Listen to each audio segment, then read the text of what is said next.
လက်စေကန်ရဲ့လူလူသတင်းစာတိုင်းမှာသတင်းစာဆရာစာရေးဆရာဇနီးမောင်နှံဖြစ်တဲ့လူလူဦးလလူလူဒေါ်မာတို့မှမွေးဖွားတဲ့သားငယ်ဆုံးဖြစ်ပါတယ်ရှင်မန္တလေးမြို့စိန့်ပီတာအထက်တန်းကျောင်းနောက်အမှတ်9အထက်ကမှာအခြေခံပညာသင်ကြားခဲ့ပါတယ်ရှင်မန္တလေးဝိဇ္ဇာနဲ့သိပ္ပံတက္ကသိုလ်မှဘူမိဗေဒဘွဲ့ရရှိခဲ့ပါတယ်ရှင်1985ခု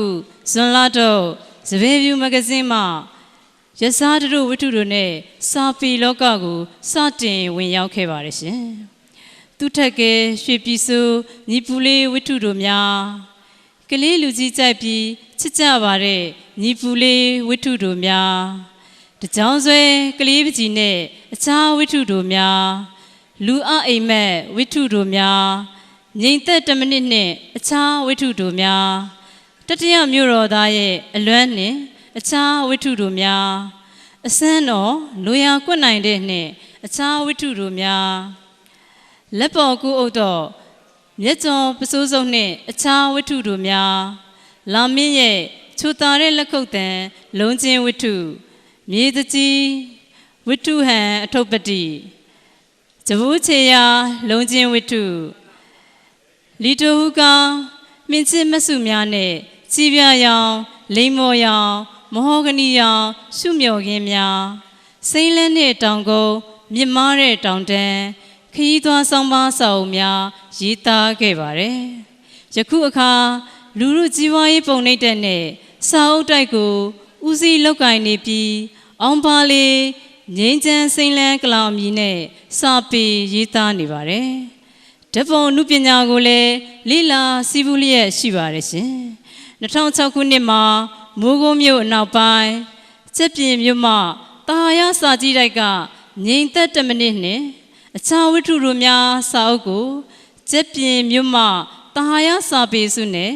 Trump Foundation ဘဏ်ကချီးမြှင့်တဲ့စတုရအကျိန် Trump Foundation 2009စာပေပရိသဘာသာရဲ့စာပေစုကိုစိမ့်လန်းတဲ့တောင်ကုန်းမြင့်မားတဲ့တောင်တန်းစာအုပ်တတိယမြို့တော်သားရဲ့အလွမ်းနှင့်အခြားဝတ္ထုတို့များစာအုပ်နဲ့2011ခု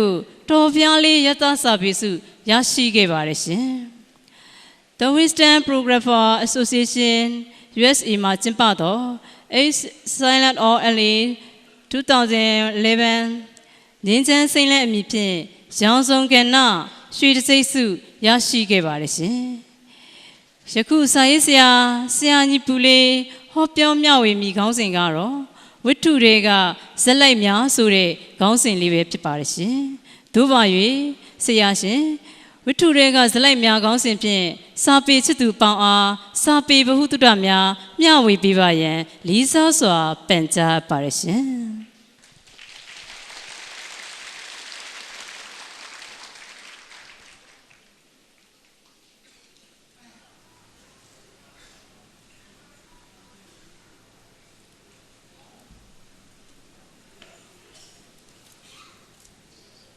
ပရိသတ်များ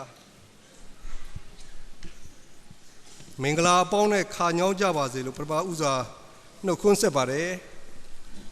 မြင်းကြံကျွန်တော်ဇာတိလို့ရင်းနှီးတဲ့မြို့ပါဟောဒီထဲမှာတစ်ချိန်ကမြေလက်ဖလားဘောလုံးပွဲကိုကြည်ဘူးတဲ့လူတဝက်လောက်ပါနိုင်ပါတယ်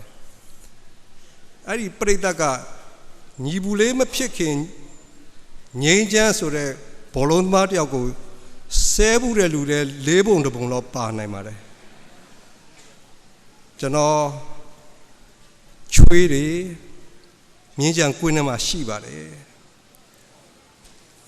မြင်းကြံမျိုးကအစင်လာကြီးပါတယ်ခင်ဗျာနိုင်ငံရေးရအစင်လာကြီးတယ်စီးပွားရေးရအစင်လာကြီးတယ်အားကစားအစင်လာကြီးတယ်နောက်ဘာအစင်လာကြီးတယ်လဲဆိုတော့အခါကြီးရဲ့ကြီးဧည့်သည်လမ်းကြောင်းရှိတဲ့အခါလူကြီးလမ်းကြောင်းရှိတဲ့အခါ surprise check လုပ်တာလဲစင်လာကြီးမြို့သားလူလေတွေတော့လွတ်စေတောသူတောင်သားတွေတော့ဒဏ်ရိုက်ကျွန်တော်တို့လူမျိုးကလည်းအလွန်ရိုးပါတယ်ဒဏ်ငွေရိုက်ခံတဲ့လူကအုတ်ထုတ်စောင်းမလာတော့ ဝင်သားနုတဲ့ကိုအချင်းချင်းတောသူတောင်သားအချင်းချင်းပြောတယ်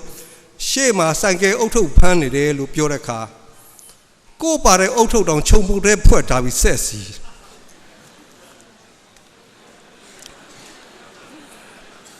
ဒီလိုနဲ့ကျွန်တော်တငယ်ချင်းမိတ်ဆွေတွေပိုက်ဆံကုန်ခဲ့ရပါတယ်စာပေဟောပြောပွဲတစ်ခုလုပ်ရတယ်ဆိုတော့မလွယ်ပါဘူးဆရာကိုပေါ်ကိုလူပေါ်ဆရာအောင်မျိုးလက်ဆရာလှမျိုးဦးဆရာစိန်ဝင်းဆရာကိုကျော်ခိုင်ဆရာကိုမြအောင်ဆရာစိုးနိုင်ဒေါက်တာစိုးနိုင်ဆရာဝေလင်းဆရာမြတ်စိုးခိုင်ဦးစီးမှုဆရာဇော်ဝင်းဟဲ့ညီဘူးလေးရဲ့မင်းစကား10ခွန်းမှာဆရာက9ခွန်းပါနေပါလားပိုက်ဆံတတ်နိုင်တဲ့သူတွေကနွားမွေးကြတယ်မွေးမြူတွေလို့စိတ်မွေးကြတယ်မွေးမြူတွေလို့ကြက်မွေးကြတယ်ညီဘူးလေးကတော့ဆရာမွေးစားနေတာပါ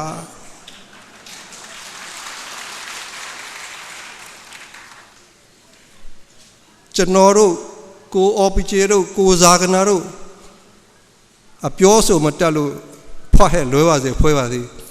တခုခုမရဖြစ်ရင်ကျွန်တော်သာထောင်တန်း10နှစ်ဆိုခုနကျွန်တော်ဆရာတင်စားလူတွေကထောင်တန်း20အစိတ်ကတော့တန်းနေတယ်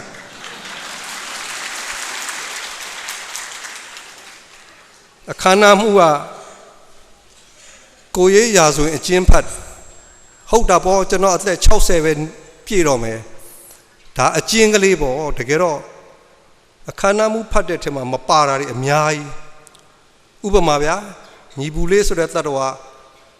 ပိုက်ဆံမရတဲ့အလုပ်အကုန်လုပ်နော်ခုနကို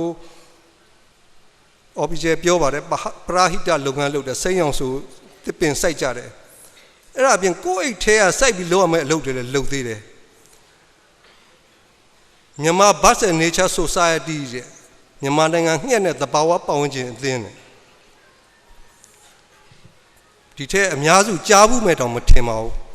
အဲ့ဒါကိုအိတ်ကိုစိုက်ပြီးငှက်တွေလေ့လာပြီးတော့ငှက်အကြောင်းလဲဟောသေးတာပြောသေးတာနွေရာသီကျတော့ရင်ကျေးလိမ်မှာတင်တန်းနေရှိတယ်အဲ့ဒီအခါဆရာတော်တန်ဃာတော်များကသူတို့ဘာသာရေးကြီးပဲဟောရင်ပြောရင်ကလေးတွေညင်းငွေမဆိုလို့ဟဲ့ကောင်ညီဘူးလေးလာအောင်တကားလာအောင်ဟောလိုက်အောင်ဆိုတော့ကျွန်တော်ကငှက်နဲ့သဘာဝပတ်ဝန်းကျင်နည်းနည်းဟောပေးရတယ်ဒီလိုပါကိုအိတ်ကိုစိုက်ပြီးလိုက်ဟောတဲ့ပွဲတွေပေါ့ငင်းကြံလာတာကိုမြို့ကိုလာတယ်လို့ခံစားရတယ်လို့ပဲအသက်လည်းပြန်ငယ်သွားတယ်ဘာလို့ဆိုတော့အထက်တန်းကျောင်းတော့တငယ်ချင်းတွေတက်ကတူတော့တငယ်ချင်းတွေပြန်ဆုံရတယ်ပြန်ငယ်သွားတယ်တဆောင်နဲ့အတူနေခဲ့တဲ့တငယ်ချင်းတွေတွေ့ရတဲ့အခါတနေ့ကမမျှော်လင့်ပဲတွေ့ခဲ့တဲ့စိုးမြင့်မောင်ဆိုတဲ့စိုက်ကိုကစိတ်ပညာဌာနတငယ်ချင်းကိုသွားတည်ရတယ်ကျွန်တော်နဲ့သူနဲ့မတွေ့ကြတာ1980လောက်ကလေးကဆိုတော့20ကျော်ခဲ့ပြီပေါ့ကျွန်တော်ကကျောင်းသားတုန်းကတည်းကစာရင်နှစ်ဖူးမှသပင်နေမရှိတော့ဘူးဒါပေမဲ့ကျွန်တော်တငယ်ချင်းတောင်တွင်းကြီးသားကျွန်တော်ကိုမှတ်မိတယ်ကျွန်တော်လည်းသူ့ကိုတွေ့ချင်းမှတ်မိတယ်ထင်ရှားတာကတော့ဒီလူဟာငှက်ဖြားမိလာတဲ့ငှက်ဖြားရုပ်ဆိုတာသိကြတယ်မဲပိန်6နှစ်ပေါင်း20ကျော်မတွေ့တဲ့လူနှစ်ယောက်ပြန်တွေ့တဲ့အခါနှုတ်ဆက်တဲ့လက်ဘလောက်များမြဲမြံလိုက်တယ်လဲဆိုတာစာဖွဲ့ဖို့တော့ခက်တယ်အော်ပါတယ်စိုက်ကိုနဲ့ဘွဲရထားတဲ့လူတယောက်ရဲ့လက်ကအလုတ်ကျန်းသမားတယောက်ရဲ့လက်တဲ့မလျော့ဘူးသူ့ဘဝရက်တည်ဖို့အတွက်သူရေကြီးရမျက်နှာဗမာပြည်တနန်တခြားရှောက်ပြီးတော့အလုတ်တွေရှာခဲ့တာတနင်္သာရီတိုင်းကသတ္ထုတွင်းနေရာစလိုက်တာအခုနောက်ဆုံးကချင်ဒေသမှာတောင်ယာစပားဆိုင်လိမ္မော်ခင်းကလေးလှုပ်ပြာကနေသေပြေးရှင်ပြေးပြန်လာတာသူ KIA အတွက်ကတုတ်ချင်းတွေတူးပေးခဲ့ဘူးသလိုဗမာတက်မတော်အတွက်လည်းဘန်ကာတွေစောက်ပေးခဲ့ဘူးတဲ့ကျောင်းနိုင်ရကဆောက်ဆောင်မှာအတူတူရေးခဲ့ကြတဲ့စိုးမြင့်မောင်က သူ့ရင်ထဲမှာစုလာခဲ့တဲ့ကြပြားတွေတပုတ်ကျွန်တော်ကိုအိတ်ထဲကနေလက်ဆောင်ထုတ်ပေးတယ်သူ့ကြပြားကလေးကခဏဗမာပြည်ကိုထက်တယ်ဝင်နေစရာလည်းကောင်းပါတယ်ပြည်တော်စုတိုင်းရင်းသားတွေစုပေါင်းပြီးနေထိုင်ကြတဲ့ထဲမှာကချင်နဲ့ကရင်ပဲစစ်ပြေမငြိမ်းပဲလက်နဲ့ကင်တိုက်ပွဲတွေဖြစ်နေကြတော့ကချင်ပြည်နယ်ကပြေးလာခဲ့တယ်ကျွန်တော်တငယ်ချင်းစိုးမြင့်မောင်ကသူ့ကြပြားကိုငိမ့်ချမ်းရေးနားလုံးလို့နာမည်ပေးထားတယ်ကျွန်တော်မြင်းကြံပရိသတ်ကိုမျှဝေပါမယ်ခဏဗမာပြည်မှာဘာတွေဖြစ်နေတာတော့ခံစားရအောင်ပါနားလုံးရဲ့အထုပ်ပတ်ဒီကျွန်တော်တို့အားလုံးဖတ်ကြည့်ကြမယ်နားလုံးဆိုတာနယ်စပ်နဲ့မနီးမဝေးစစ်ဘေးသင့်တဲ့ရှမ်းကချင်ရွာလေးပေါ့နားလုံးနဲ့လိုက်စာကြားမှာတစ်ချိန်ကထင်ရှားခဲ့တဲ့လက်ကြားရန်ဝါတာဂိတ်နှစ်ကိုတစိမ့်ဖြစ်ဖူးတာအိမ်မက်မဟုတ်တာသိကြပါတယ်ဗမာစစ်သားကချင်စစ်သားအတူစားအတူအိတ်အတူနားတဲ့အဲ့ဒီအချိန်မှာခုတော့ရန်ငွေတဝေဝေမိုင်းကျိုးတခွေခွေနဲ့ပေါ့နားလုံးကောက်ကြောင်ပြန်ပြောင်းပြောမယ်ကချင်တချမ်းရှမ်းတချမ်းရွာဒါပေမဲ့တလန်းတဲလာလို့တလန်းတဲသွားခဲ့ကြတယ်ရှမ်းကဗုဒ္ဓကချင်ကခရစ်ယာန်ညင်းတန်ခုံတန်ဘာသာရေးရံမရှိမေတ္တာပီတိနဲ့နေတဲ့ရွာကလေးစာသင်ကျောင်းကဗမာကျောင်းခေါင်းလုံးထိုးတာမှာကလေးတွေရဲ့အနာဂတ်တညီတညွတ်တဲ့ရက်တဲ့ရွာကလေးစေကန်းတစ်ခုမှာယောဂါတွေအတူပြကြေးရွာဝါဒနဲ့နေတဲ့ရွာကလေးပေါ့ခုတော့အဲ့ဒီနားလုံးစစ်အနိဋ္ဌာယုံအောက်အိုးပြစ်အိမ်ပြစ်လဲပြစ်ရာပြစ်ဖျားပြစ်ပြီးစစ်နဲ့ဝေးရာဒုက္ခတွေရွာတယ်ကြက်ညက်ပြစ်သိပ်ဒီအိတ်ဒီစားဒီနာမစင်ဒီတွင်အပေါ့ကလေးစောစောခွေးမော်မော်နဲ့အော့အန်နွမ်းခွေဒုက္ခကေဟာစစ်ပြေးရွာတွေဒုနဲ့ဒီငိမ့်ချမ်းရေးလှိုင်းဘာနဲ့တိုင်းမလဲဟိုဘက်ကမိုင်းဒီဘက်မိုင်းနဲ့စီဝိုင်းထထမိုင်းနဲ့ပတ်ဤတောင်တက်တောင်စင်းမိုင်းလန်းခင်းဤလေကွင်းတောစမိုင်းချန်ခိုက်မိုင်းရှင်းနေရာလူသားကာတိုင်းစစ်သင်းတိုင်းတာဖြစ်တော့ဤနားလုံးဥပမာအဖြေရှာလို့စစ်နဲ့ငင်းချမ်းရေးဘယ်ဟာရွေးမလဲအပြစ်အခတ်မပြီးသပဲဇိမ့်ဆက်ဆက်နဲ့သတ်မှတ်ဆွေးနေဝေးပြီးဝေးပေါ်ပြည်သူအရေးပြည်သူတွေးလို့ငြိမ်းချမ်းရေးဝေဒနာအဖြေရှာကုမြမာလူထုညီစေသောမြမာလူထုညီစေသောစိုးမြင့်မောင်လို့သူလက်မှတ်ထိုးထားပါတယ်ကျွန်တော်တို့ငြိမ်းချမ်းရေးနားလုံကိုဆက်ဆိုတဲ့စိုးမြင့်မောင်ကိုဂုဏ်ပြုတဲ့လက်ခုပ်ကလေးချီးမြှင့်ပါခင်ဗျာ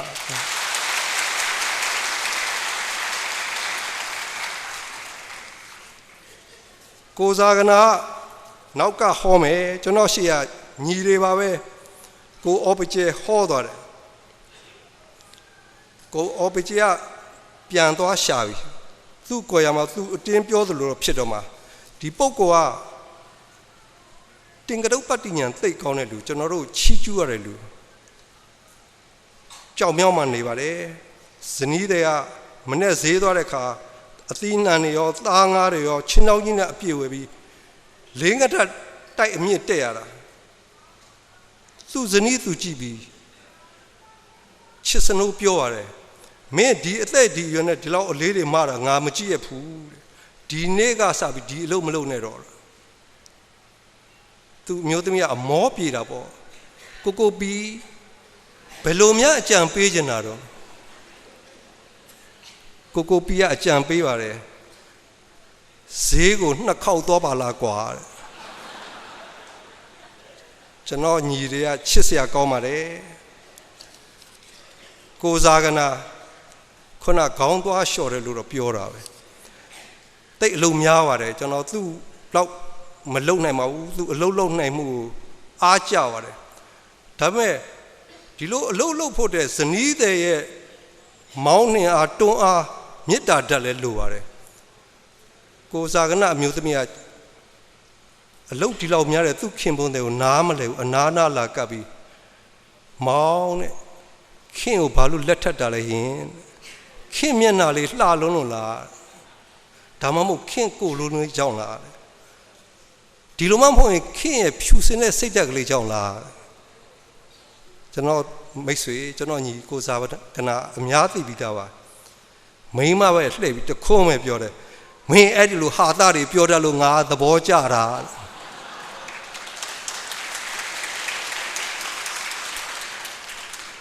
ကျွန်တော်ကိုအော်ပီချင်နဲ့တော့တွဲဟောမှုပါတယ်ခဏမြင်းကြမှာကျွန်တော်ညီတွေပညာရှင်တွေအပြောဟောကောင်းတဲ့ပုံကိုယ်တွေနဲ့တစင်နဲ့ဟောတာဂုံယူပါတယ်မြင်းညံပရိသတ်အလွန်ကံကောင်းတဲ့နေ့ပါပဲကျွန်တော်ပြောချင်တာကဝတ္ထုတွေကဇက်လိုက်တွေပါပြောရင်တော့အခမ်းအနားမှုကဆရာညီဘူးလေးလို့ခေါ်တယ်မြို့ဝေမှာလာကြိုတဲ့ပုံကိုယ်တွေကဆရာညီဘူးလေးလို့ခေါ်တယ်ကျွန်တော်ကဆရာညီဘူးလေးလို့ခေါ်ရင်ကြောမလုံးခီးသွားရလွယ်အောင်ဘောင်းမီရှည်ဝစ်လာတော့ဘောင်းမီရှည်လဲဝစ်တယ်ဆရာညီလဲခေါ်ရင်ရောက်ရမှာခွေးဟောင်ခံဗမော်မှာလဲဟောင်ပါတယ်လာရှိုးကြောက်မဲလဲဟောင်ပါတယ်ခွေးတွေကအင်တာနက်တွေလက်ကင်ဖုန်းတွေမရှိပေမဲ့သူတို့ဗီဇစိတ်ကိုသိတယ်ဘောင်းမီရှည်လဲဝစ်လာမယ်ဆရာလဲခေါ်တဲ့လူလာရင်ဟောင်ရမယ်ဆိုတော့သိတယ်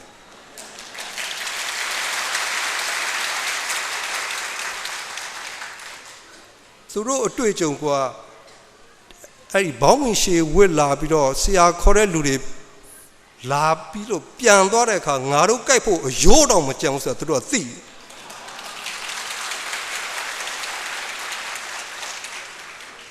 ကျွန်တော်ဆရာမဟုတ်ပါဘူးတပည့်ပါမြင်းကြံမျိုးကကျွန်တော်မိတ်ဆွေတွေဟောဒီပရိသတ်ကြီးဆရာတပည့်ခံရအောင်လာတာပါကိုဆရာလို့မခံစားပါဘူးစာရေးဆရာဆိုတော့မိုးပေါ်ကကြတော့မဟုတ်ပါဘူးကိုဇာကနာကလည်းဥကပေါက်တော့မဟုတ်ပါဘူးအော်ပီကျဲသူ့အဖေနဲ့အမေကမွေးတာပါညီဘူးလေးခရီးသွားရင်နိုင်ငံသားကတ်ဆောင်ရပါတယ်ဇာကနာညအိညနေဧည့်စင်းတိုင်ရပါတယ်တတိဘိုးအား32,000ကြားပါသားညီဘူးလေးယောက်ျားပဲဒါပေမဲ့ကြောက်ပါတယ်ကျွန်တော်12,000ဘိုးအားအနားမကပ်ဝင်ပါဘူးတချို့ဒေသမှာရေးထားသေးတယ်လက်တပင်ခုတ်1300နှစ်အဲ့လိုစိုင်းမုတ်တွေ့ညီဘူးလေးခဲရန်တောင်မချွန်ရဲဘူး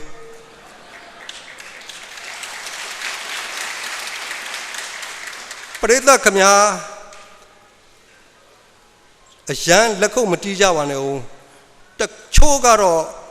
တတော်လုံးခုတ်လို့တထဲဖြစ်နေကြပါပြီခမညာ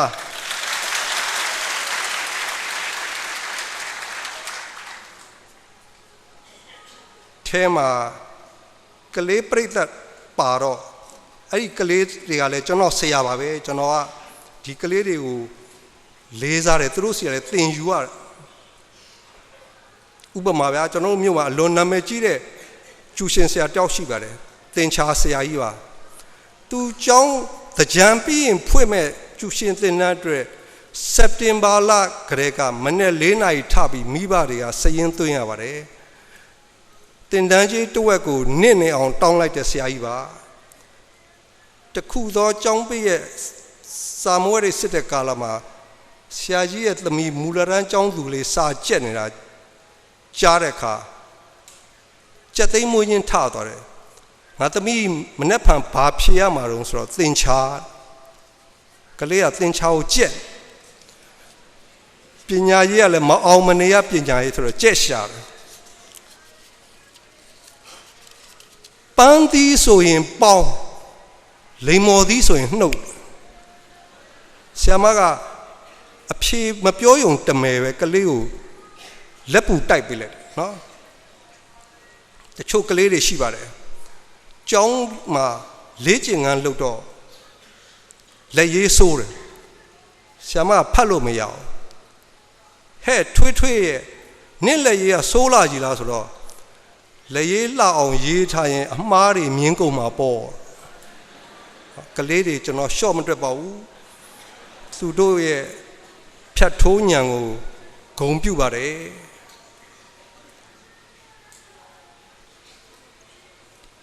ကလေးတယောက်ကကျောင်းသူလေးကကျောင်းလာတဲ့ခါအိမ်စာလည်းမလုပ်ခဲ့ဘူးဖတ်စာကိုလည်းမပေါက်ဆရာမစိတ်ဆိုးပြီပေါ့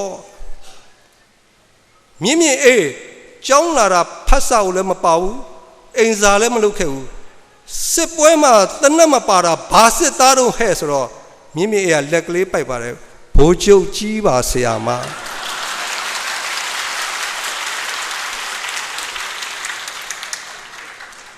ဒါကြောင့်မို့ကျွန်တော်ဆရာညီဘူးလေးမဟုတ်ပါဘူးတပည့်ညီဘူးလေးပါကလေးတွေအားလုံးဆရာသင်ကြားရပါတယ်နော်ပရိသတ်ဆရာသင်ကြားရပါတယ်သင်ကြားလို့ရသမျှကို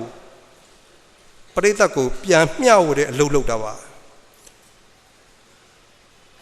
ကျွန်တော်ဟာဖြင့်တပ်သားပေါင်း988ယောက်ကိုအုပ်ချုပ်ခဲ့တဲ့ဘုံမှုပါပဲကျွန်တော်ဟာဖြင့်အမှုပေါင်း622မှုကိုခွင်းလို့ကျွတ်အောင်လိုက်ခဲ့တဲ့ဗဟိုတရားရုံးရှေ့နေပါပဲကျွန်တော်ဟာဖြင့်ကုမ္ပဏီကြီး3ခုသင်္ဘောကြီး5စင်းပိုင်တဲ့တထေးကြီးပါပဲကျွန်တော်ဟာဖြင့်ကျောင်းသူကျောင်းသားပေါင်း2400ကိုဘွဲရအောင်သင်ပေးခဲ့တဲ့ပေါင်မောက်ခကြီးပါပဲအေးမင်းတို့ဟာမင်းတို့အပြင်းမှာဘာကောင်ကြီးဖြစ်ခဲ့မင်းတို့ရဲ့ဘွဲတွေဂုံတွေယာတူးစီစိန်ဥစ္စာတွေကိုထောင်ဘူးဝမှာချိတ်ထားခဲ့အိမ်မှာနေရင်အိမ်စိကံကျောင်းမှာနေရင်ကျောင်းစိကံထောင်မှာနေရင်ဘာစိကံလဲဟဲ့အဲ့ဒါကျွန်တော်တို့ကိုစားကနာတို့တက်ခဲ့တဲ့အင်းစိန်တက်ကတူကမောင်မယ်တစ်လင်ကြိုဆိုပွဲမိန်ကုန်းပါပဲ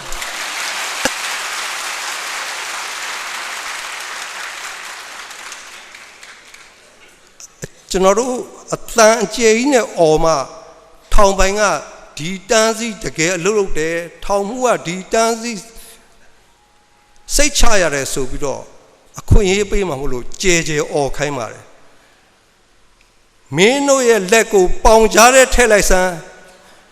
ယောက်ျားမဟုတ်ဘူးလားကွာဒီထောင်အမိုးကြီးပွင့်သွားရင်ပွင့်သွားပါစေထောင်မာနေဘာစီကံလဲဟဲ့ဒီလိုအော်ခိုင်းပါတယ်နော်ကျွန်တော်ထောင်ထဲမှာလူဆိုးတွေကြဘိုးတွေဓမြတွေမဒိန်းတွေဥခရာအိမ်ဝင်ပြီးကြက်ခိုးတဲ့လူတွေဥပဒေအရအပြစ်ရှိတယ်ဆိုပြီးတော့လူမျိုးစုံနဲ့နေခဲ့ရတယ်သူတို့ဆရာသင်ပါတယ်တပည့်ခံပါတယ်အဲ့ဒီသူတို့ဆရာရတဲ့အကြောင်းအရာတွေဥပမာတွေအလင်္ကာတွေဟာစာရေးဆရာဆိုတဲ့ပုံကိုယ်တွေစပွဲနဲ့ထိုင်ပြီးစဉ်းစားလို့မရနိုင်တဲ့လူတဲကလာတဲ့ဝေါ်ဟာရလူတဲကလာတဲ့အလင်္ကာတွေပါတိတ်ပြောင်မြောက်ပါတယ်ကျွန်တော်ဟောပြောပွဲတွေမှာအရင်တုန်းကပေါ့ဗျာကိုဇာကနာတို့မလွတ်ခင်ကကိုမင်းကိုနိုင်တို့ကိုမြအေးတို့မလွတ်ခင်ကပြောလို့ရှိတယ်အခုလဲဒီစကားမသိုးသေးပါဘူးပြောလို့ရတယ်ယုံကြည်ချက်ကြောင့်အကျဉ်းချခံတဲ့လူတယောက်ထောင်ကလွတ်တယ်ဆိုရင်ကျွန်တော်တို့မြို့သူမြို့သားတွေကပြောပါမယ် ဥပမာကိုစားကနာတော့ထောင်ကလွတ်ပြီးဟဲ့လို့ပြောမယ်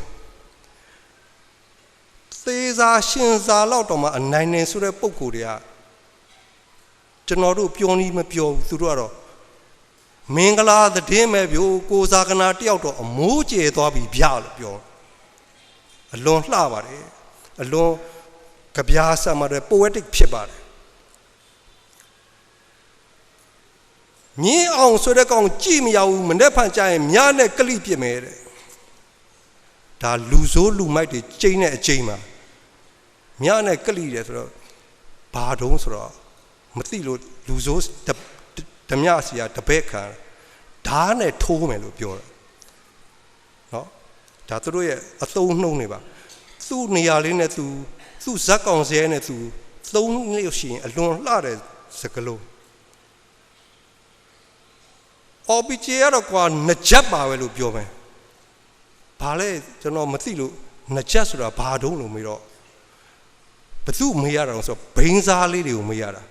နံပါတ်4တို့ကွန်မက်သဇီနိုဖန်ဆက်ဒါလို့သူတို့ formula တို့ချလို့တော့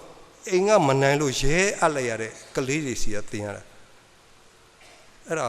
စာရေးဆရာလုပ်ပြီးနှစ်ချက်မှမသိရခေါင်းလားကလေးတွေကအပြစ်တင်ဟာအကူကတုံးလိုက်လားဒီလောက်မှမသိဘူးလားဘာလို့နှစ်ချက်ဆိုတာယောဂါရှာတာလေယောဂါရှာတယ်ဆိုတော့သူတို့ခေတ်စကားပြဿနာမရှိပြဿနာရှာတယ်ဆိုတာမျိုးအမှုမရှိအမှုပွေတယ်ဆိုတာမျိုးအဲ့ဒါနဲ့အလားတူပဲ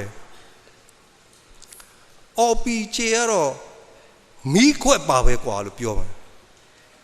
အဲ့ဒါကြတော့ဘိန်းစားပဲဒါပေမဲ့ကျွန်တော်တို့တောသူတောင်သားတွေဘိန်းအမဲစားခဲ့တဲ့ဘိန်းရှူခဲ့တဲ့လူအဖိုးကြီးတွေပြောကြငါတို့ကွာဗမာဘရင်လက်ထက်ကလေးကအင်္ဂလိပ်မင်းလက်ထက်ကလေးအစဉ်ဆက်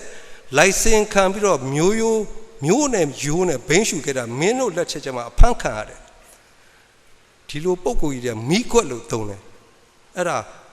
ခုနနှစ်ချက်နဲ့မထူလာပါဘူးပြဿနာကိုမီးခွက်ထွန်းရှာလွန်းတော့အော်ပီဂျီကတော့မီးခွက်ပါပဲလို့ပြောတယ်သူတို့အတုံးနှုံးနေပေါ့နော်ခဏရေဘန်တို့ပူလီဆိုတဲ့နေကမျက်မှန်အကောင်းစားတွေများတက်လာရင်ကျွန်တော်တို့ကဟန်ရေးတပြပေါ့မင်းတုံးနေရပုံကိုယ်တွေကကျတော့မိုးအုံမြင့်မှန်သူဟာနဲ့သူတို့ဟုတ်လို့ကျွန်တော်တို့ကနေကမြင့်မှဆိုသူတို့ကမိုးအုံမြင့်မှန်ပြောပါတယ်ဒီဘက်မှာလည်းဒီအသုံးနှုံးရှိလိမ့်မယ်နော်ကိုမြင့်အောင်ရေးမပူနဲ့ဗျအချိန်တန်တော့နဘိန်ကန်လိမ့်မယ်အချိန်တန်တော့နဘိန်ကန်လိမ့်မယ်ဘာမှလည်းမသိသုံးခဲ့ကြတယ်ကျွဲနဲ့နွားနဲ့ဖက်ယုံပြီးဖင်ထဲကိုရွှွန့်တထောင်တော့ဝင်မှထမင်းလေးနတ်မောင်မနှဲစားရဲဆိုတဲ့စာမတက်ပေမတက်ပုဂ္ဂိုလ်တွေကသူတို့လုပ်ငန်းခွင်တွေကဝေါ်ဟာရနဲ့ဒီတဲ့ကောင်းတဲ့ဥပမာပေးတယ်ကိုမြင့်အောင်ရေးဘာမှမပူနဲ့အပတ်စီတော့နှစ်ပတ်ဖြစ်သွားလိမ့်မယ်ဗျကောင်းလိုက်တာဗျာကျွန်တော်တို့အချိန်တန်တော့နဘိန်ကံပါတဲ့အပတ်စီတော့နှစ်ပတ်ဖြစ်သွားမှသင်ရပါတယ်ကျွန်တော်စိတ်မနှံ့တဲ့လူတွေအများနဲ့ရောမထားတဲ့လူတွေကိုဝင်းမောင်နဲ့နတ်မောင်နဲ့ကအရက်ချက်ရောင်းတယ်ကိုယ်တိုင်လည်းတောက်တယ်အရက်ကြောင်ပြီးကိုရင်သွေးကိုနှုတ်ဆင်ခဲ့တယ်လူစိတ်ယောဂါရှိလို့ဆေးရုံပို့ပါတယ်ဆေးရုံအသက်တာတော့တရားရုံးရင်ဆိုင်ရအောင်ပို့တဲ့အခါအချင်းဦးစီးကအများပြည်သူဒီပြင်အချင်းသားတွေနဲ့ထားရန်မသင့်တော်ပါဘူးတဲ့နိုင်ငံရေးအချင်းသားတွေနဲ့သင့်တော်တယ်လို့ယူဆဝင်ထင်ပါရဲ့ကျွန်တော်တို့ထဲလာထည့်ထား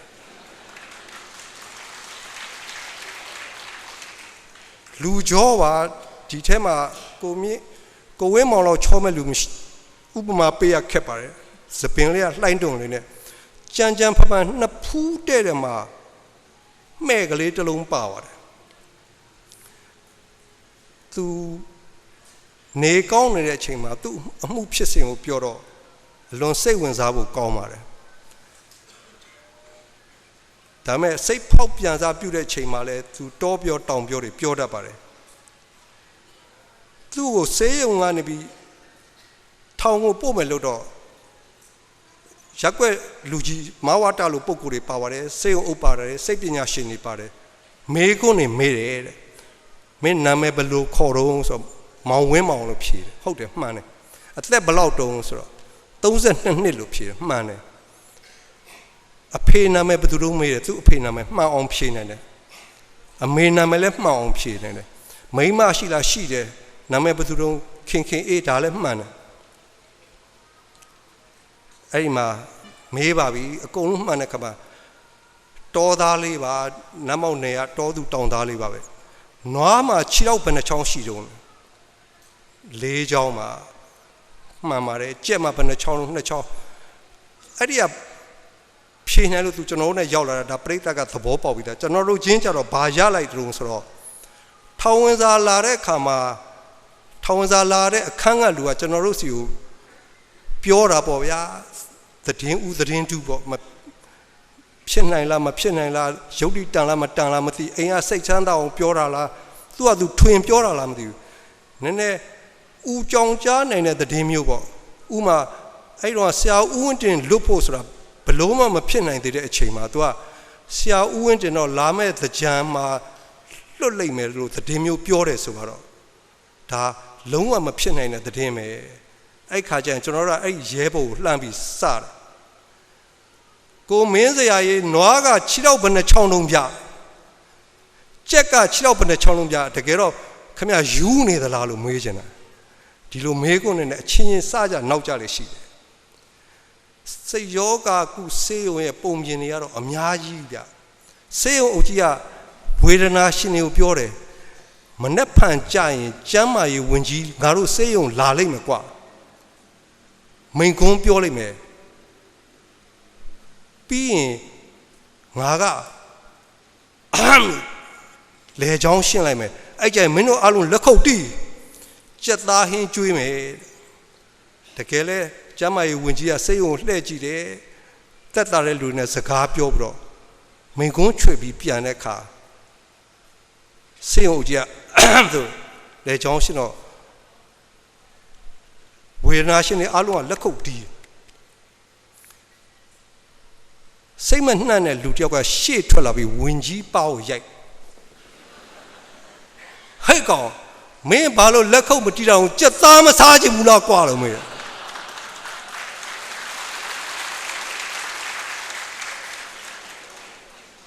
ဇက်လိုက်တွေကအမျိုးမျိုးပါဆေးရုံမှာနှစ်ရှည်လာများနေရတာဖြစ်တဲ့ဆေးရုံကကုသရလဲရောက်အောင်ထိမ့်သိမ်းရတာလွယ်လဲလွယ်အောင်လို့သက်သာစားပြုတဲ့လူတွေကိုဗီဒီယိုယုံအသစ်ကလေးစောက်ပြီးတော့ဗီဒီယိုပြပါတယ်ကြည့်ကျင်လာပြီဗီဒီယိုယုံဆိုလို့ဖြင်တကြွကြွဖြစ်ပြီးလို့စိတ်တို့ဆေးတွေပဲတုတ်ပြီးခါစားမှာပဲညာတွင်းချင်းပြဆေးအုပ်ကြီးကိုယ်တိုင်လာကြည့်ဆရာဝန်တွေလည်းပါတယ်အဲ့ထက်ကဝေဒနာရှင်တယောက်ကကလထိုင်ဆေးတုတ်ထားတဲ့ကလထိုင်ကိုဂျာနယ်လေးတက်ရွက်ခင်းပြီးတော့ထိုင်တယ်ဆရာဝန်ကသိတာပေါ့ကလထိုင်ဆေးမချောက်သေးတာကိုဂျာနယ်ခင်းထိုင်ရတာသက်သာလို့ပဲဆိုပြီးအိမ်ပြန်လွတ်သားမိနှစ်ယောက်မတွေ့ရတာကြာလှပြီဝင်းတာတော့ငါသားပြန်လာပြီအမေတို့မတွေ့ရတဲ့ပြင်ကြာလှပြီဆေးရုံအုပ်ကြီးကမှတ်ချက်ရေးပလိုက်တယ်မင်းကဗီဒီယိုကြည့်တော့ဂျာနယ်လေးခင်းထိုင်တာဆိုဟုတ်တယ်အမေကကျွန်တော်ရှိကကောင်းအရက်အမြင်ကြီးလို့ပြောတာနော်အမျိုးမျိုးပါကိုဝင်းမောင်သဲလာတဲ့ဇက်လိုက်တဲ့အမျိုးမျိုးသက်သာစားပြုတဲ့ဝေနာရှင်တွေကိုငမြားတံပေးပြီးတော့အိမ်သာကမုတ်ထဲငါးမြားခိုင်မေးတယ်မိလားဆိုမိတယ်ဘာမိလို့ငပြေမလို့ပြောနောက်တစ်ယောက်ကမြားပြောခဏတော့မိလားမိတယ်ဘာလို့ငရန့်လို့ပြောတယ်အကုန်လုံးမိကြတာတစ်ယောက်ပဲမမိတာမမိဘူးလို့ပြောတာတစ်ယောက်ပဲအချင်းချင်းဝိုင်းပြီးမေးကြတော့ငါငရန့်မိတယ်ငါငပြေမမိတယ်မင်းဘာကောင်းမှမမိဘူးလားကွာဆိုတော့မိတော့မိတာပေါ့ကွာအဲ့ဒီမအေးဘေးတွေကိုဟင်းစားလည်းမပေးနိုင်ဘူးကွန်ချက်လည်းမပြနိုင်ဘူးလို့ပြောတာ နော်ဝေဒနာရှင်ဆိုတော့အမျိုးမျိုးဟာကျွန်တော်ဇက်လိုက်တွေပါပဲကျွန်တော်သူတို့ဆီကသင်ပါတယ်နော်ကောင်းပြီဟောဒီပရိသတ်ကိုကျွန်တော်ဝတ္ထုရေးဖို့ကြပြာရေးဖို့စောင်းပါရေးဖို့အစေးရေးဖို့ကာတွန်းရေးဖို့တိုက်တွန်းမယ်ဟာဟန်ကြတာပဲကျွန်တော်တို့ယင်ထဲမှာရေးစရာတွေရှိတယ်ဘယ်လိုရေးရမှမသိဘူးလို့ပြောဖို့ဖြစ်လာတာပေါ့ဗျာလွယ်လွယ်လေးပါအလွန်ဇယိတ်စကားကျင်းတဲ့အမှုပညာလုပ်ငန်းမှာမောင်ရင်တို့ဟောဒီအမိတို့ယင်ထဲမှာခံစားချက်တွေအများကြီးမပြောချင်သေးလို့ဗလာစာရွက်နဲ့ခဲတာနဲ့စာအိတ်နဲ့ဒစိကောင်းနဲ့ရှိရင်စာရေးလို့ရပြီကိုခံစားချက်ကိုအက်ဒီတာစီပို့လို့ရပြီရေးရအောင်ကျွန်တော်လာပြီးလှုံ့ဆော်တာကျွန်တော်တဲ့ကောင်းတဲ့ဝတ္ထုတွေကျွန်တော်ရေးမဲ့ကြပြတဲ့ကောင်းတဲ့ကြပြတွေဟောဒီပြိတ္တယင်ထဲမှာရှိ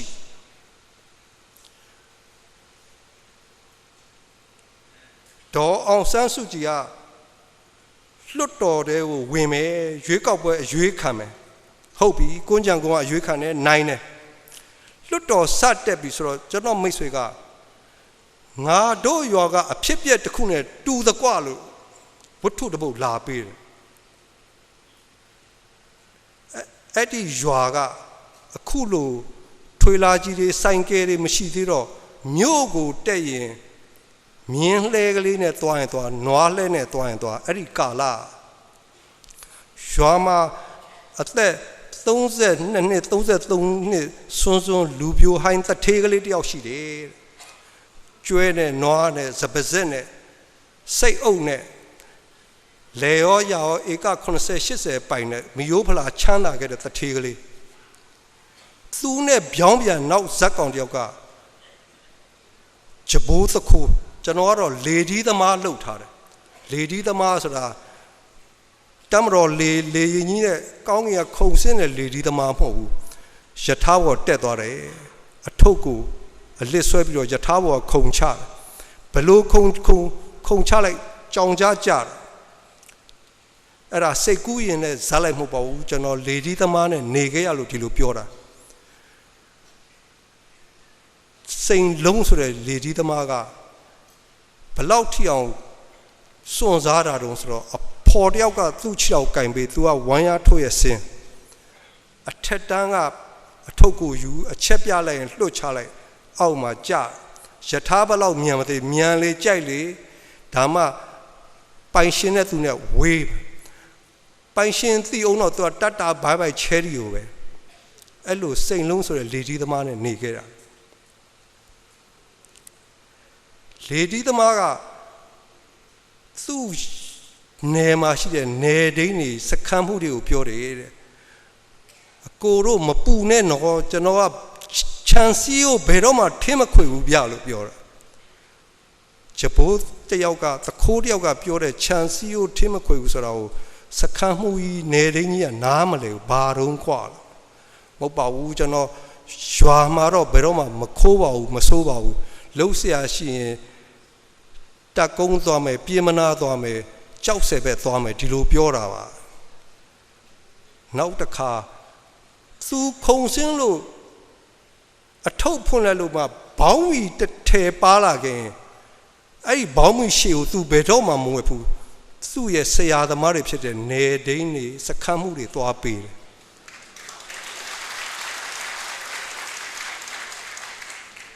ခတ်တူတို့ပြောကြစို့ကိုဇာကနာနောက်ကဟောစရာရှိတနေ့တော့တထေးကလေးရွာကပြိုတိုင်းကြိုက်တဲ့တထေးကလေးနီးစပ်ရာရွာတွေကကြိုက်တဲ့တထေးကလေးကမြို့ကိုအလုတ်ကိစ္စရှိလို့လာတယ်တလိษံဆရာဝန်နဲ့တွေ့မယ်သူစဘာဖို့ရရရှိတွေတောင်းမယ်အဖေအတွက်ဆေးဝယ်မယ်အစီအစဉ်5-6ခုနဲ့မြို့ပေါ်ကိုတက်တဲ့ခါရွာရဲ့မျက်နှာဖုံးဖြစ်တဲ့အတွက်လှဲဦးမြင်းလဲရဲ့ဘေးမြင်းလဲဆရာရဲ့နဘေးမှာထိုင်ရတယ်ခေါင်းကန်းထိုင်ပြီးလိုက်လာရွာလဲစရရောက်တော့ခီးတဲ့2ယောက်တားတယ်အဲ့ထမှာ1ယောက်ကတော့စိန်လုံးလေဒီသမားပါလာအတူတူမြို့သွားကြတယ်မြို့အဝင်ရောက်တဲ့ခါ ခါလာကြီးရဲ့ကုံစုံဆိုင်ရှေ့ခဏရပ်ပါအောင်ဆိုလို့ရပ်ပြီးစိန်လုံးလေကြီးသမားဆင်းပြီးတော့ဆိုင်ထဲဝင်သွားတယ်ပြန်လာတော့ secret 3000ယူပြီးထွက်ဆက်မောင်းသွားတယ်နောက်10ရက်လောက်ကြာတဲ့အခါမြို့မှာအလှရှိလို့တထေးကလေးကအလှကိုလာတာဝေကောင်းဆလာနဲ့ပေါ့မြင်းလဲဦးကထိုင်လို့မြို့အဝင်ရောက်တဲ့ခါကျတော့မြင်းလဲဆရာရက်တယ်ဘာလို့လဲဆိုတော့ခါလာကြီးကတားလို့ဝေကောင်းဆလာနဲ့တထေးကလေးကိုမေးတယ်မင်းဟိုလွန်ခဲ့တဲ့10ရက်လောက်ကယူသွားတဲ့ secret 3000ဘိုးလေးမေ့အများနေသလားလို့ကြွယ်ဆိုတော့တထေးကလေးကမျက်နှာပြက်သွားတယ်မြင်းလဲဆရာရီတယ်သွားပြီးခါလာကြီးတဲ့အာရင်တော့ခံလိုက်တော့အဲ့ဒါတထေးကလေးယူတာမဟုတ်ဘူးတဲ့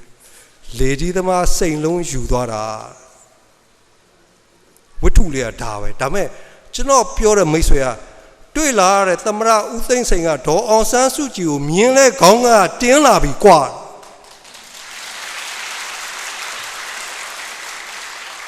ပရိသတ်ကမရေးသေးလို့ရင်ထဲမှာဒီတဲ့ကောင်းတဲ့ဝတ္ထုတွေရှိတယ်ကျွန်တော်မြင်းကြံကကျွန်တော်မိတ်ဆွေတွေကဘာနဲ့တူလဲဆိုတော့မန္တလေးမှာဟိုတနေ့က9000နဲ့အယောင်းဝယ်တဲ့သွားတဲ့ကျက်တူရွေးကြီးနဲ့တူတယ်ကျက်တူရွေးကအင်္ဂလိပ်လိုတရုတ်လိုဗမာလို3ဘာသာတတ်တယ်9000နဲ့ဘယ်သူဝယ်မှာတော့ဗျာဝယ်တဲ့လူကလော်ပန်းတရုတ်ပဲပေါ့ Good morning hello တတ်တယ်ကြငဝိုင်းနီရှက်ဒါမျိုးလည်းတတ်တယ်မင်္ဂလာပါထိုင်မအောင်ကြောပါသေးရဲ့ဒါမျိုးတွေလည်းတတ်တယ်တရုတ်ကဝဲလာတဲ့ခါသူ့အိမ်သားတွေကသိစိတ်ဝင်စားတာမိသားစုကလေးတွေရောမိန်းမရောအိမ်မခိုင်းတဲ့လူတွေရောကြားလို့တူတွေတူမတွေကပါလာပြီးကြည့်ကြလားကျက်တူကြီးကတခိုးမှမဟောက်ကြောက်စိမ့်အယောင်းဝဲလို့တော့ကြောက်စိမ့်လောကလောက်ဖို့ကင်ဘက်တွေလာကြည့်ကြကျက်တူကြီးကတခိုးမှမဟောက်ခနဲ့တာဗောမင်းကျက်တူကြီးကဘာမှလည်းမပြောပါလားဘလို့တော့ရှက်တာဗော9000တောင်ပေးခဲ့တာတခိုးမှမဟတော့အလကားကောင်ကြီးကငါဆိုင်ရှိကညာလွတ်တာအာကြီးထဲ့လွတ်လိုက်တယ်လို့ပြောတော့အဲ့ကြဟောဒီပရိသတ်နဲ့တူတဲ့ကျက်တူကြီးကဘာပြောလဲဆိုတော့မင်းဘာတတ်တယ်ဗျာမပြောချင်သေးလို့ပရိသတ်ကမရေးသေးလို့ပါနော်သိတ်တတ်တာပေါ့နော်အလင်္ကာတွေသိတ်မြောက်တာပေါ့ဆရာကြီးရွှေဦးတောင်းကသိပြီးသားပါစုံတော့မောင်ဆန်းရှားရေးတယ်အလွန်ရှာလော့ဆုံးဝတ္ထုကိုဘာသာပြန်တာမောင်ဆန်းရှားဇက်လိုက်ထားပြီးဘာသာပြန်တာတကယ်ရှိတယ်ထင်လို့ရန်ကုန်မြို့ရောက်ရင်စုံတော့ဥဆန်ရှာနေတဲ့တိုက်ခန်းကိုလိုက်ရှာရလောက်အောင်ရတာမြောက်တဲ့စာရေးဆရာကြီးပါဗမာမှုပြုရမှာအလွန်တော်တယ်လွှာကိုစစ်တုံးတုံးကိုလွှာနဲ့ဆွဲနေတာခင်ဗျားတို့ကျွန်တော်မြင်လဲမြင်ဘူးတယ်ကြားလဲကြားဘူးတယ်ဆရာကြီးကအဲ့ဒါကိုသရုပ်ပေါ်အောင်လို့မြည်တမ်းဆွဲအလင်ကထဲ့ပြီးတော့ကိုသူ့ဝတ္ထုထဲမှာရေးတယ်လွှာကိုတစ်နဲ့ဆွဲတာကိုထင်သာမြင်သာအောင်ရေးလိုက်တာများကြီး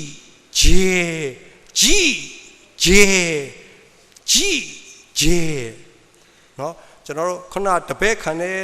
ကျွန်တော်တပည့်ညီဘူးလေးလို့ခံစားတယ်ဇရက်ကြဘိုးတကောင်လို့လည်းခံစားတယ်ကိုဇရက်ကိုလာပြီးထိုင်နေဖင်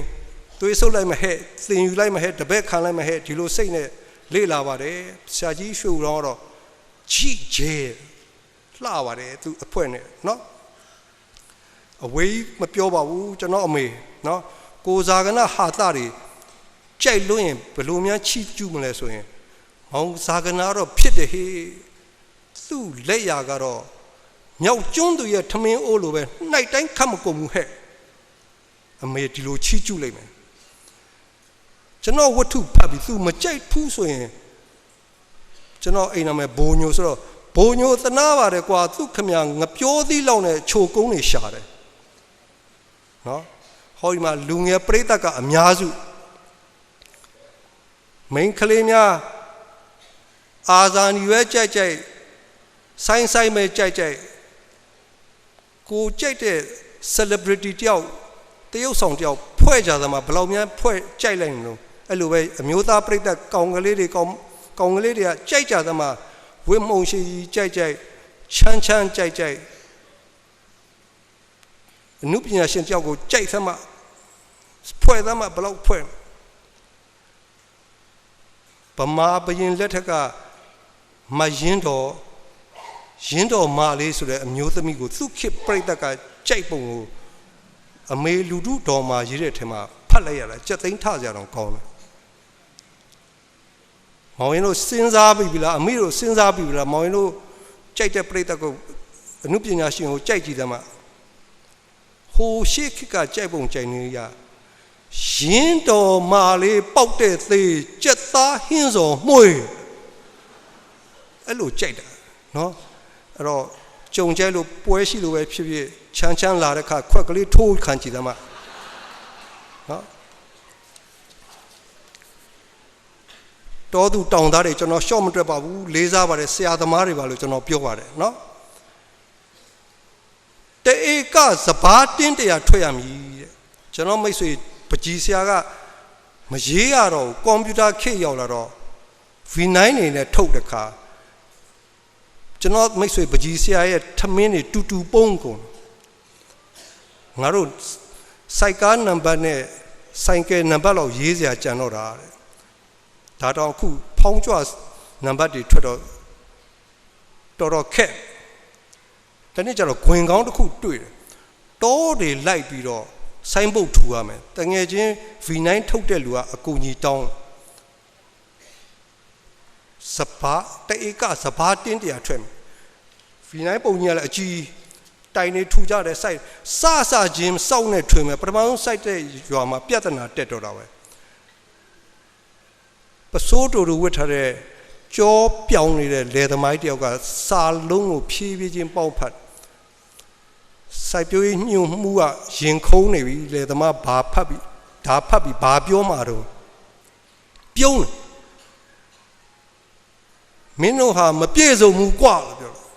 အောင့်တော်တော့ဒီမှာအပုံကြီးနဲတာမှမဟုတ်တာရင်းထားတာ V9 တွေကထုတ်ပြီးသား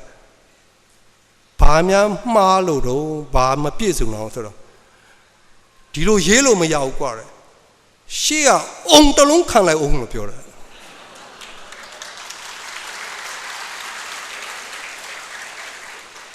ကျွန်တော်အလေးပြုပါတယ်ပုဂ္ဂိုလ်များအလွန်တတ်ပါတယ်ခုနကြက်တူရွလို့ပဲမင်းဘာတတ်တယ်မပြောခြင်းသေးလို့ကြီးပါပဲเนาะပရိသတ်ကိုရှော့မတက်ပါဘူးအထူးသဖြင့်အစင်လာကြည့်တဲ့မြင်းကြံပရိသတ်เนาะရှေ့မှာအုတ်ထုတ်ဖမ်းနေတယ်ဆိုရင်သတိပေးဖို့ရတဲ့မြင်းကြံပရိသတ်ဆရာမကလေးတယောက်ကိုမေးတယ်ကလေးတို့တဲ့တပည့်တို့ငဖဲဘာလို့ပြားတာလုံးသိကြလားဆိုလို့ဝေလာငါနဲ့အဲ့လိုပါဆရာမတဲ့မြတ်စွာဘုရားဟဲ့မောင်အေးအတန်းပြထွက်အေးမောင်ထွက်မောင်အေးမပြောရဘူးအေးမောင်ထွက်နောက်ထပ်မေးတယ်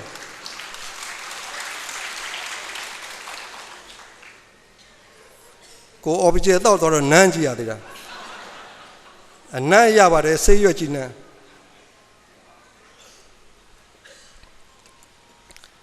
ဆရာမဆက်မေးတယ်ကလေးတို့ပဇွန်ဘာကြောင့်မျက်လုံးပြူရတာတုံးဘယ်သူမှမဖြေနိုင်ဘူးခုနအတန်းပြင်ထွက်ထားတဲ့အေးမောင်ကထပ်ပြီးဖြေတယ်ဝေလာငါနဲ့ငဖဲနဲ့အိတ်နေတာချောင်းကြည့်လို့ပါတယ်ကလေးတွေ short တွက်လို့မရပါဘူးเนาะကျွန်တော်အလေးပြုပါတယ်ကျွန်တော်ဆရာတွေပါပဲကိုအပြည့်ပြန်လာစောလို့သူ့ကလေးကိုရန်ကုန်မှာမိုးတွေရွာတဲ့ခါကျတော့အလင်းနေလျှက်စစ်တွေအတန်တွေအကြောင်းသိရင်တော့လက်တွေ့ပြပြီးသင်တာသားလေးကိုမေးတယ်ငါသားတဲ့တွေ့လားမိုးတွေရွာနေတာလျှက်စစ်တွေလည်းလက်လို့မိုးတွေလည်းချုံလို့ကဲဘာလို့လျှက်စစ်လက်တာအရင်မြင်ရပြီးမိုးချုံတန်နောက်မှဘာလို့ကြားတာတော့အဲ့ကြကလေးကဖြေတယ်မျက်စိကရှေးကလေးနှရွက်ကနောက်ကကျွန်တော်ညီလေး OBJ ကမလျှော့ပါဘူးပျော်သေးတယ် တော်သေးတာပေါ့ကွာလျှက်စစ်ထစ်တာညော်နှံ့မထွက်လို့နို့ဘုံအနံ့အရင်ရအောင်မှာကျွန်တော်ညီတွေကလည်းကျွန်တော်ကိုသင်ပါတယ်နော်ခုနလူတွေသယောချက်တွေပြောချက်တွေဟာဘလောက်ထိအောင်ထက်မြက်တာတော့ဆိုတာ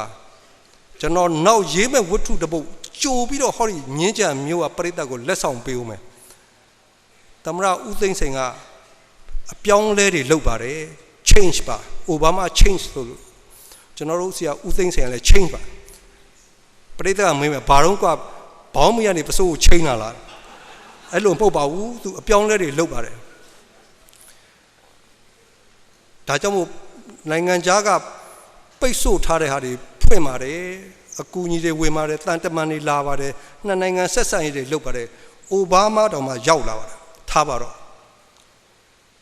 တချို့ကဒီမိုကရေစီရောင်ကြီးသမ်းပြီလို့ပြောတယ်တချို့ကမြင်းနေရပြီလို့ပြောတယ်နော်အဲ့ဒါကိုခုနကလေကြီးလို့နော်မြင်းလဲကောင်းကတင်းလာတဲ့ဝတ္ထုပြောတဲ့ပုပ်ကိုဘိုလေးဆိုရကျွန်တော်နောက်တစ်တပုတ်ပေးတယ်လူတယောက်ကျွန်တော်ဒီလိုလူတယောက်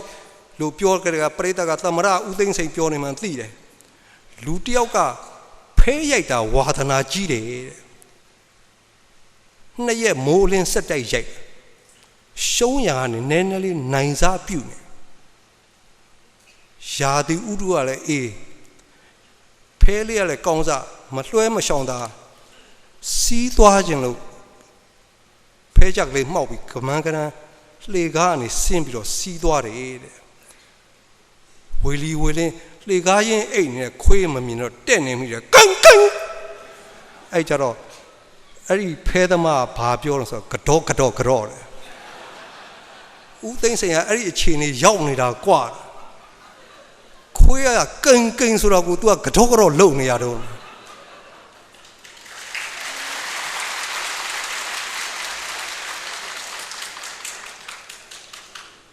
ကျွန်တော်သိပါတယ်ဟောဒီပရိသတ်ရဲ့ယင်ထဲမှာကျွန်တော်ပြောနေတာတွေတဲ့ကောင်းတဲ့ဝတ္ထုတွေကြပြားတွေရှိတယ်ဆိုတာကျွန်တော်သိပြီးသားเนาะမရေးကြသေးလို့မင်းပါကြီးကတတ်တယ်ပြတယ်เนาะမပြောကျင်သေးလို့ဆိုတာမျိုးတငယ်ချင်းတွေပြန်ဆုံရပါတယ်ကိုဇာကနာရဲ့ကိုအော်ပီဂျီရဲ့ကျွန်တော်ရဲ့ညနေကဆုံကြတော့မတွေ့ရတာကြာပြီဖြစ်တဲ့အတွက်မိသားစုရေးတာချောင်းမာချောင်းတွေ2015ရွေးကောက်ပွဲအကြောင်းတွေပြောနေလှစ်ကနေကိုရေးကိုတာလေးနည်းနည်းပါသွားတယ်ကိုအော်ပီဂျီကိုဇာကနာအရင်ပြောတာကျုပ်မိန်းမဗျာအချက်ပြုတ်တော့တတ်တယ်ပြင်းနေဗျာဒါကြောင့်လို့ကျုပ်တို့လင်မယားစိုင်ထွက်ဝယ်စားနေရတာကိုအော်ပီဂျီကာယံလေးနှစ်ပေလေးနဲ့ပြောတယ်တော်သေးတာပေါ့ဒေါ်အေးသာကြော့ရဲ့တဲ့ကျုပ်မိမကတော့အချက်ပြုတ်မတက်ဘူးပြတယ်ဒါပေမဲ့အမြဲချက်နေတာဒါကြောင့်မနှဲမျိုးချနေရတယ်ဒါမျိုးပြောကြတာသူတို့ချင်းပီကြီးဖြစ်ပါတယ်ကျွန်တော်ညီတယ်ပါပဲကျွန်တော်ဒါလည်းမှတ်ထားသင်ထားပါတယ်နော်လောကမှာလူတွေဟာပြောခွင့်မသာသေးလို့ပြောစရာတွေကိုအများကြီးနော်နောက်မှာကျွန်တော်အချိန်နည်းနေပြီကျွန်တော်ဇက်လိုက်တွေအများကြီးရှိတယ်တရားစိတ်ဝင်စားဖို့ကောင်းတဲ့ရွှေမန်းဒါနာမည်လွှဲပြောတာမဟုတ်ဒဲပြောတာဘာလို့ဆိုတော့ကျွန်တော်လည်းသူနဲ့တွေ့ကျင်တယ်ခဏဟောပြောပွဲတွေမှာတိတ်ခွေတွေနဲ့ဖမ်းပြီးတော့အနှံ့ပို့နေတဲ့အချိန်မှာဟောဒီရွှေမန်းဆိုတဲ့ဇာတ်လိုက်နဲ့ကျွန်တော်လည်းပြန်ဆောင်ခြင်းတယ်အင်းစိန်ထောင်ထဲမှာဆောင်ခဲ့တာလက်မှာအင်းဇလီကိုမမောက်သချင်းကိုတည်းကကိုဝသုံရဲ့အယုတ်ထိုးထားတယ်နော်ကိုချီဦးရဲ့နာမည်ကျော်ဝတ္ထုတွေဇာတ်လိုက်မင်းသိပုံကိုလက်ဖြတ်မှာထိုးထားတယ်ကိုယ်တိုင်ကရွှေသွားတွေနဲ့သပင်ပါဝါဖြူဖြူအသားနီဆက်ဆက်ဆေးမင်ကြောင်တွေရှိပါသေးတယ်သူ့အလုတ်ကအဓိကအသက်မွေးဝမ်းကြောင်းကတော့တရုတ်သင်းချိုင်းတွေကိုလဲဖောက်တဲ့အလုတ်ပါပဲတရုတ်တို့ရဲ့ထုံးစံအတိုင်းသေဆုံးသူနောင်ဘဝရောလမ်းလျှောက်လမ်းမဲ့ခီးဖြောင်းပြဖို့ရိတ်ခါအပြည့်စုံအဝတ်စားတွေရောလက်ဝတ်ရတနာတွေရောထည့်ပြီးမြုပ်တာကိုသူကသိထားလို့သင်ချိုင်းတွေကိုလဲဖောက်ပါတယ် ကျွန်တော်မိတ်ဆွေကိုရွှေမန်းဘလောက်ထိအောင်ဖောက်သလဲဆိုလို့ရင်ရန်ကုန်မြို့မှာရှိတဲ့တရုတ်အသင်းတိုက်တွေကစုပြီးတော့လာကပေးထားပြီးသင်ချိုင်းပြန်ဆောင်ခိုင်းလောက်အောင်ဖောက်ပါတယ်ဒါပေမဲ့လာစာပါပဲလူမိုက်တို့ရဲ့ထုံးစံပျော်မယ်ပါမယ်စားမယ်တောက်မယ်ကစားမယ်အပေါင်းအသင်းဘော်ဒါဘော်ချုပ်ကလည်းရှိတော့သူကိုယ်တိုင်တော့မဖောက်တော့ပါဘူးသူတငယ်ချင်းတွေကိုလက်တို့ပါတယ်သတင်းပေးပါတယ်ခဏချတဲ့လောပန်းကတော့ဘလောက်ချမ်းသာတာဟေ့ဘယ်နေ့လာဖောက်လို့မပြောရုံတမဲပါအဲ့လိုလူတွေနဲ့လည်းကျွန်တော်နေခဲ့ရပါတယ်နော်ပရိသတ်လူတယောက်ဟာခြေနှချောင်းနဲ့လမ်းမလျှောက်ပဲ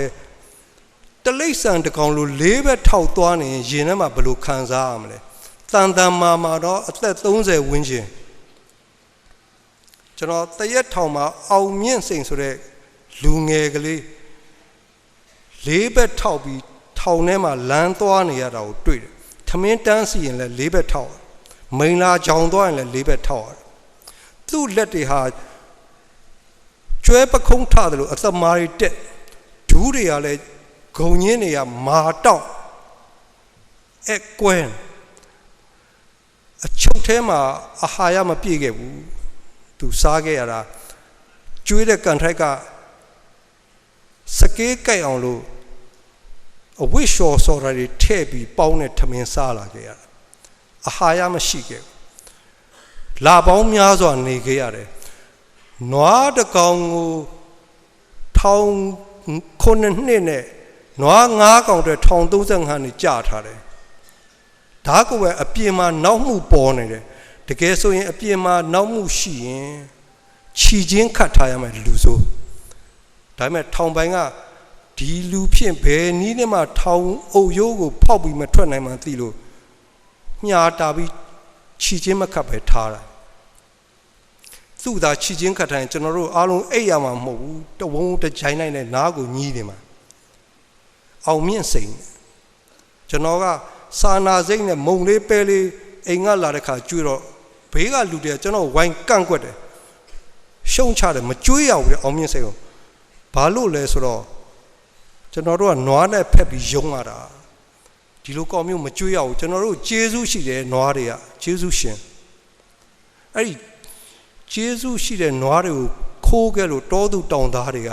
အောင်မြင့်စိန်ကိုပြစ်ကိုထားရမယ်လို့ပြောတာဒင်းတိုက်နဲ့ဒင်းကန်နွားခိုးလို့နွားလို့ရှောက်နေတာပြစ်ထားရမယ်ပရိသတ်ဒီထဲမှာနွားမွေးတဲ့လူလည်းပါခြင်းပါမယ်ကျွန်တော်ကိုနွားကလေးကိုလုံချုံလို့မျှဝေတာပါနှခိုးလမ်းညွှန်မဟုတ်ပါဘူးအောင်မြင့်စိန်ရဲ့ငါပြောစမ်းမအောင်မင်းဘလို့များခိုးတော့နွားကခလောက်တင်နေမှုလားဆိုတာ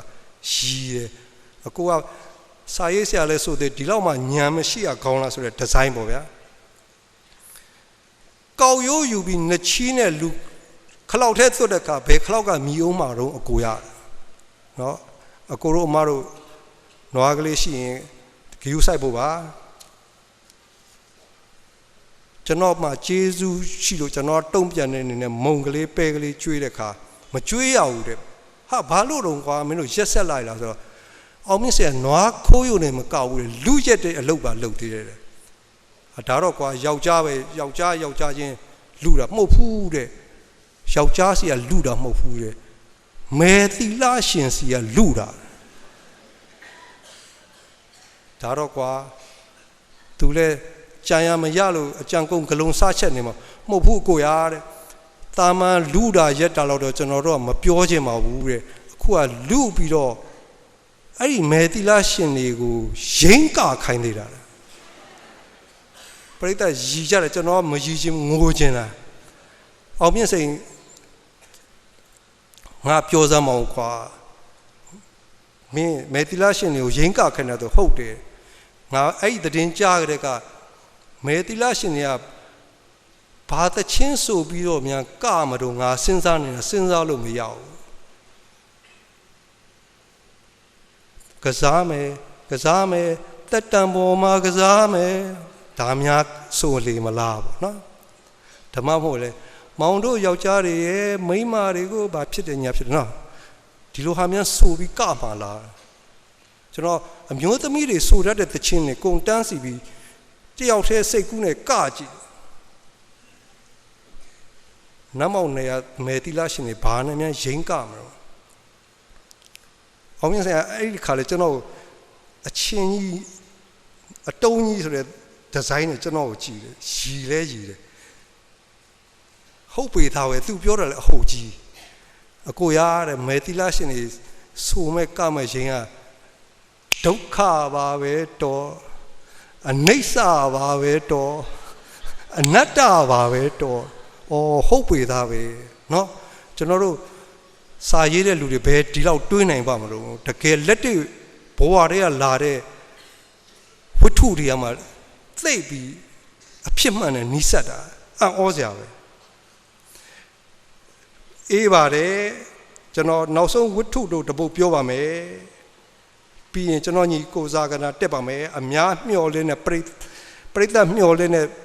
ပုဂ္ဂိုလ်ပါဘိုးသိမ့်နဲ့ကျွန်တော်တွေ့ဇာလက်ကလက်ညာဘက်လက်မှာ3ချောင်းမပါဘူးမိုးရပါ2ချောင်းပဲရှိတယ်ဒါပေမဲ့သူစပားရိတ်နိုင်တယ်ထမ်းပင်တက်နိုင်တယ်လက်နှစ်ဖက်စလုံးအလွန်တန်မာထွားကြိုင်ပြီးဥပရိယုတ်လည်းကောင်းပါတယ်ဗမာထဲမှာအရက်9ပေ8လက်မှာဆိုတာထွားတဲ့အထက်မှာပါပါတယ်သူ့မှာအလွန်လှပတဲ့ဇနီးကျော်သူ့တဲ့4နှစ်လောက်ငယ်တဲ့အဲ့လိုဆိုရင်အသက်20လောက်ရှိအောင်မှာပေါ့ဗျာမိန်းမရှိပါတယ်သူတို့ဘဝကံမကောင်းရှာဘူးဒီစကားကျွန်တော်ပြောဖို့တောင်မလိုဘူးကံမကောင်းလို့ကျွန်တော်နဲ့ဘိုးသိန်းနဲ့ထောင်ထဲတွေ့ကြတာပေါ့အလွန်ချမ်းသာတဲ့လူတယောက်ရဲ့ငပြောကြံကြီးကိုသူတို့လင်မယားနှစ်ယောက်စောင့်ရအဲ့ဒီပုဂ္ဂိုလ်ကဘလောက်ချမ်းသာတာတုံးဆိုတော့ဘောလုံးကွင်း9ကွင်းစာလောက်ကျဲတဲ့အင်းကြီးပိုင်တဲ့အင်းအလယ်မှာလင်းစင်ထိုးထားတယ်တဲ့အဲ့ဒီလင်းစင်ကိုလှေကလေးနဲ့လှော်သွားပြီးတော့စိတ်ဖြစ်စေနွားအငယ်လေးဖြစ်စေသတ်ပြီးတော့ကားကျက်ထားရတယ်တဲ့အဲ့ဒီကကြတဲ့လောက်တဖွာဖွာကိုကန်ထဲကငါးတွေစားရအောင်လို့စိတ်သားလည်းမစားဘူးတော့တက်တက်မဲ့လောက်ကြအောင်လို့ကိုထားနိုင်တဲ့ချမ်းသာနေမျိုးချမ်းသာပြီးတော့ဩဇာလည်းရှိတယ်ရွာပေါ်မှာဘလို့ဩဇာရှိတာတော့ဆိုတော့သူအခုပေါင်းနေတဲ့မိန်းမကဒီမိန်းမကိုပေါင်းကျင်လို့သူဟာပထမအိမ်တော်ကိုကိုယ်တိုင်သတ်ခဲ့တဲ့လူအဲ့ဒါကောင်ထောင်မကြောက်ဘူးတဲ့ညီဘူးလေးဟာမင်းငါတို့တိုင်းပြည်ဒီလောက်တောင်ဥပဒေမဲ့နေပြီလားမင်းတက်တက်မဲ့စိတ်ကူးရင်တာပါကွာပြောစရာကြီးမဟုတ်ပါဘူးဗမာပြည်အလဲပိုင်းသရက်ထောင်နဲ့ဆက်နွယ်တဲ့အပိုင်းမှာတကယ်ရှိခဲ့တဲ့အဖြစ်ပြပါဒီဆရာသမားညနေတိုင်ကြရင်ဘိုးသိန်းတို့စောင့်ရတဲ့ငပြောကြံတွေကိုလားလာပြီးအရက်တော့တယ်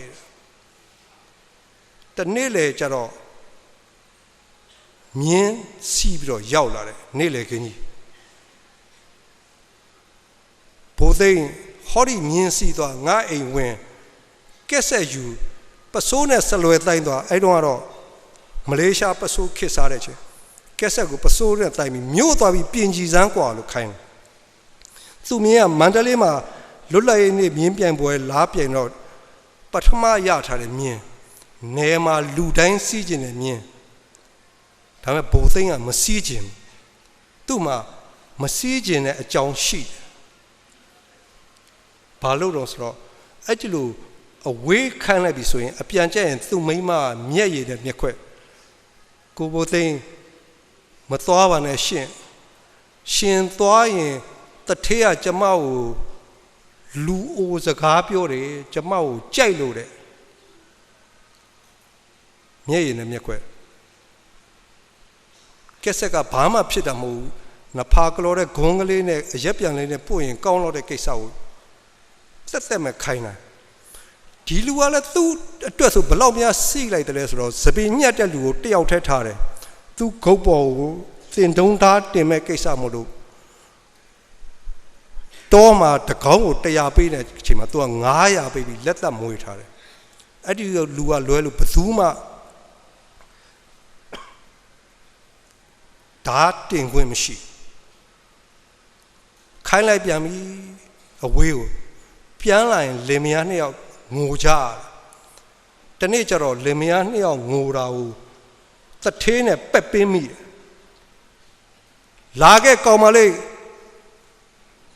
တိတ်ဆန်းခုတိတ်ဆန်းသနခါတောင်ပြက်နေသွားသနခါချက်ချင်းလူကြီးလူရကြောက်လို့ဘိုးသိန်းမင်းပါလူခဲ့ရှောက်ကြားတမနဲ့ငွေရှင်ကျေးရှင်ရှိကိုသနခါလူပြီလားမှာရှောက်ကြားတိတ်ခါတိတ်ကြတဲ့ကိစ္စပေါ့သို့တော့ငွေကန်းကြေးကန်းနဲ့မိုက်ကုံကြောင့်မို့ဘိုးသိန်းကသနခါလူခဲ့ရသူတို့အလုံးမရှိအလုံးရှာပြီးပေးထားတယ်တလန်သားတော့ကျဲတဲ့တွင်တွင်တူးရတယ်လေမယားနှစ်ယောက်မြေစာတွေသွားပုံတူးတနေ့ကျတော့ကလေးမလေးကပြောတယ်ကိုဘိုသိန်းနဲ့ရှင်နဲ့ကျမနဲ့တူးနေတဲ့တွင်ကြီးကတထေးကရှင်ကိုသတ်ပြီးမြုပ်မလို့တယ်ပရိသတ်ကိုသတ်ပြီးမြုပ်မဲ့တွင်ကိုတူးရတဲ့ဘဝလောက်စိတ်ဆင်းရဲစရာကောင်းတာဘယ်ရှိမလဲအဲ့ဒီမှာခုနတထေးရဲ့အမတွေညီမတွေကလာပါတယ်မင်းမိမကိုယူလိုက်မယ်အခုမိမကိုလည်းတတ်လိုက်ဦးမယ်အဲ့ဒီတော့မင်းသူ့ကိုလူလောကရှင်းမပြစ်ရဲဘူးလားဘိုးသိန်းကိုမေးခွန်းထုတ်တယ်ရှင်းပြရင်ကျွန်တော်ထောင်ကြပြီးတော့ကျွန်တော်မျိုးသမီးနဲ့တကွဲစီနေရမှာပေါ့ငါတို့တောင်းဝင်ထားပါမောင်ဘိုးသိန်းဟာငါတို့ကသတ်ဆိုတော့မင်းဘာမတတ်ရဲစရာရှိတော့မင်းဘာမှမဖြစ်စေအောင်မှဲ့တပေါက်မစွန်းစေအောင်ငါတို့ရှိတဲ့စီးစိမ်နဲ့လိုက်မဟဲ့အဲ့ဒီမှာအလွန်ရုပ်ရှင်ဒါရိုက်တာဦးဇာကနာဆိုရင်အလွန်ကြိုက်ပါတော့မယ်အလွန်လှတဲ့ဇာတ်ဝင်ကားပါမယ်လင်မယားနှစ်ယောက်ငှက်ကြီးတောင်တွေးကြတယ်မိန်းမကင်းဆောင်ပေးတယ်ဘိုးသိန်းကလူရိတ်လူကြီးကြားရင်တထေးမဟုတ်စေဘူးတော့ဓာသွေးတာမသိစေချင်လို့မိန်းမအချက်ပေးရင်ဖွက်ထားငါပြောခင်းထဲမှာဓာတ်ကိုဖွက်ထားသူမိန်းမကဘိုးသိန်းကိုဘလောက်ထိအောင်ချစ်တာတုံးဆိုတော့ကိုဘိုးသိန်းနဲ့ကျမတလှဲ့သွေးမှရှင်ကင်းဆောင်ကြည့်မိန်းမတန်မဲနဲ့ငှက်ကြီးတောင်သွေးမြည်နေအောင်သွေးတာဘိုးသိန်းအကြံနဲ့ပါဒါတော့တောက်ရည်ပလေးမှာနမူနာပြတော့အရက်ပလေးကိုညာဘက်မှာထားပြီးတော့ခုံးမဲ့နေကြရင်တော့အမြည်ကိုဘယ်ဘက်မှာထားမယ်အရက်တောက်ပြီးတော့အမြည်နှိုက်နေတော့မှခုတ်မယ်အစီအစဉ်ရှိပြီးသားပါညနေတိုင်တော့သူတို့စင်ထားတဲ့ဂွင်ထဲကိုတထေးရောက်လာပါတယ်တောက်ပါတယ်နည်းနည်းမူးစပြုတ်တဲ့အချိန်မှာအရက်တောက်ပြီးလို့အမြည်နှိုက်တဲ့အချိန်မှာဘိုးသိန်းကခုတ်ပါတယ်